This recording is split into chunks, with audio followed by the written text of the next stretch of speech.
Good morning प्यारे विद्यार्थियों। आज हम बीकॉम पार्ट सेकंड में भारत में बैंकिंग विधि एवं व्यवहार के विषय में अध्ययन करेंगे, जिसमें अब तक अपन ने जो बैंक में चेक और ड्राफ्ट है उसके अंतर के बारे में जाना। आज हम जो चेक होता है उसकी जो रेखांकन किया जाता है उसमें, यानी कि केवल अकाउंट पे किया जाता है, जिसकी क्या क्या विशेषताएं होती है कि चेक का रेखांकन क्यों किया जाता है और चेक के रेखांकन की क्या क्या विशेषताएं हैं जो जानेंगे, और उसके बारे में उसके जो आवश्यक उसमें तत्व समायोजित हो किए जाते हैं उसके बारे में आज अपन विस्तार से अध्ययन करेंगे। तो सबसे पहले तो रेखांकन करना क्यों होता है, क्योंकि जब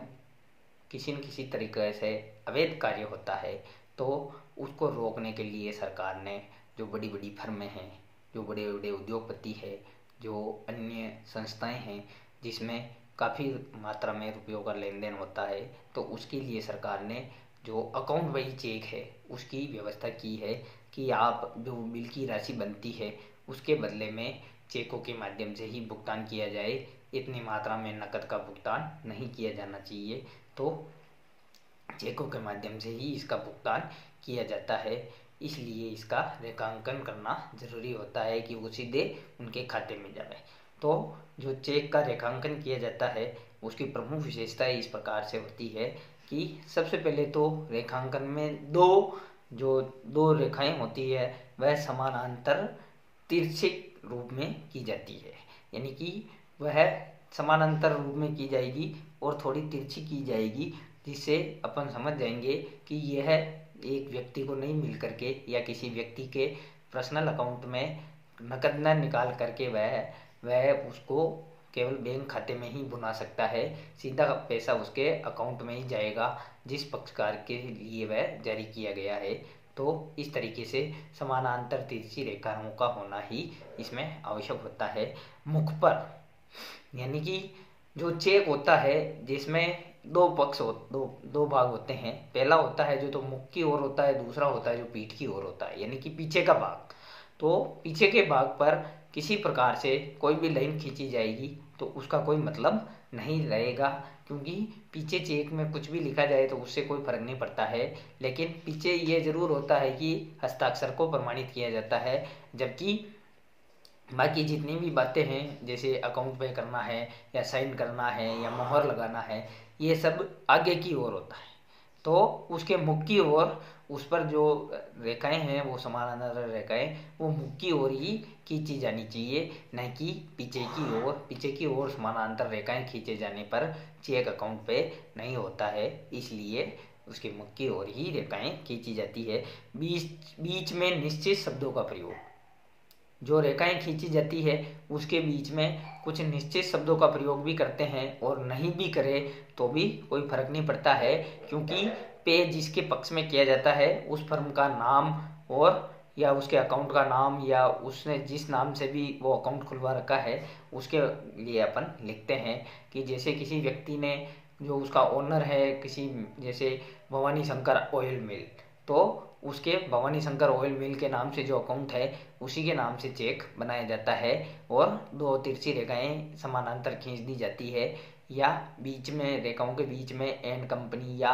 अकाउंट पे या ऐसी बातें लिख दी जाती है। लेकिन अगर ये नहीं भी लिखी जाए तो भी ये चेक उसके खाते में ही जाता है। तो इस तरीके से ये रेखाएं खींच के इनके बीच में कुछ लिख भी सकते हैं और नहीं भी लिखें तो भी यह वैधि होती है। तो इस तरीके से ये शब्द लिखे जा सकते हैं और नहीं भी लिखे जा सकते हैं। अब यह तो थी इसकी जो चेक की जो रेखांकित करते हैं उसकी प्रमुख विशेषताएं। अब अपन एक इसमें एक विशेषता और है कि रेखांकन केवल चेक का ही होता है, चेक का ही रेखांकन किया जाता है, अन्य दूसरी जो भी चीज़ें हैं उसका रेखांकन, जैसे ड्राफ्ट बनवाया है तो उसका रेखांकन आवश्यक नहीं होता है। ड्राफ्ट वैसे ही वह व्यक्ति खाते में ही बुनाता है, क्योंकि उस व्यक्ति का उस जो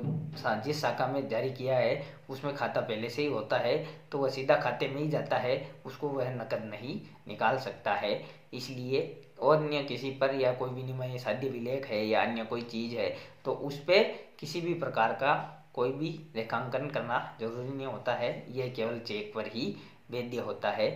तो ये इस प्रकार से इसकी विशेषताएं थी। अब चेक के रेखांकन को रद्द करने संबंधी आवश्यक तत्व क्या क्या होते हैं उसके बारे में जानेंगे कि चेक को अगर कोई बैंक किसी प्रकार से रद्द कर देती है तो उसके लिए क्या क्या आवश्यक तत्व होते हैं जिन कारणों से उसको रद्द किया जाता है। तो सबसे पहले तो चेक का रेखांकन केवल उसका जो लेखक है, जो उसको चुकाने वाला है, वही कर सकता है। अगर सामने वाला पक्षकार उसका रेखांकन कर देता, केवल आधी तिरछी रेखा खींच देता है और उसको अगर सही के बारे में पता नहीं चलता है तो वह उसके खाते में क्लियर हो जाता है। लेकिन अगर सही में डिफरेंस आने पर वह जो लेखक है उससे पूछ सकता है कि आपने इसको खाते में डालने के लिए रेखांकित किया है क्या। अगर वह मना कर देता है तो उस चेक को रद्द किया जा सकता है। इसलिए उसका रेखांकन केवल जो हर्ता है या जो चुकाने वाला या लेखक है वही उसका लेखांकन कर सकता है। रेखांकन काटकर उस स्थान पर पे केस लिखना आवश्यक हो तो उसको वहाँ पे अपने हस्ताक्षर करने पड़ते हैं कि केस ओनली या पे केस ओनली। तो इस प्रकार से वह रेखांकन को काट करके लिख तो सकता है, लेकिन उसके बाद में उसको वहाँ पे साइन करना पड़ेगा और बैंक को पहले से सूचित करना पड़ेगा। अन्यथा अगर ऐसा नहीं करने पर उससे पेमेंट अगर कैश लिया जा रहा है तो वह उस चेक को काट करके रद्द किया जाने का बैंक को अधिकार है।